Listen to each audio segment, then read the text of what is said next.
Well, that is the world-famous Space Needle right in the heart of downtown Seattle.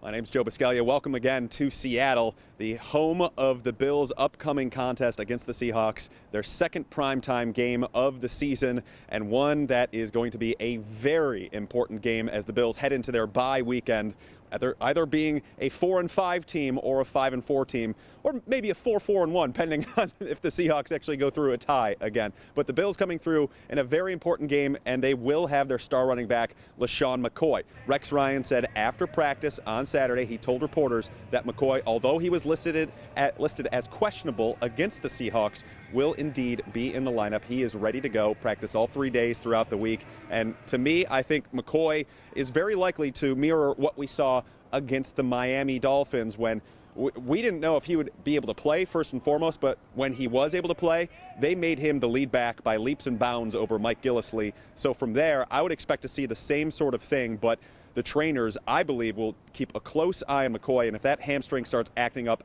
at all on him, I would tend to believe that they pull him immediately and let Mike Gillislee run the rest of the show. But they understand what McCoy can do on the ground, especially against a Seahawks defensive line who can be susceptible to giving up some big runs every once in a while with their two defensive tackles. I think McCoy could have some opportunities for some big runs in this game, and I think the Bills realize that as well, which is why we'll see McCoy against the Seahawks, at least in the early going. Now, on the downside of things, Marcell Dareus, the team's star defensive lineman who has appeared in only 1 out of 8 games, he will not be in this game, listed as out against the Seahawks because of a groin injury. This is now his second injury of the season. He injured his groin against the Patriots. He will not be able to play, but the good news for the Bills is that they're going up against a pretty bad offensive line in the Seattle Seahawks. So if there was a week that they had to miss him, I think this would probably be one of the few where they would be okay with it. So no Dareus, but we will be seeing Percy Harvin at least a little bit. You know, Percy Harvin came out of retirement,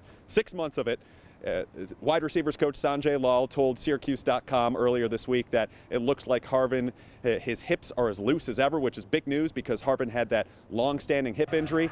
And from what Rex Ryan said on Saturday to reporters, Harvin will indeed be in the lineup for maybe a few snaps, not the full complement of things, but having him in the lineup, having Robert Woods, having Marquise Goodwin, having Justin Hunter, having Charles Clay will significantly help the Bills' passing offense. So the Bills going up against the Seahawks in what, in my mind, is an actually winnable game on the road. You know, it is daunting. The Seahawks dominate on Monday night, but I think it is something that the Bills could potentially sneak away with a victory. You know, there's always that saying, streaks are meant to be broken. Perhaps the Bills do it at CenturyLink Field. It's going to be a defensive showdown. So we'll talk to you next from CenturyLink Field on Monday.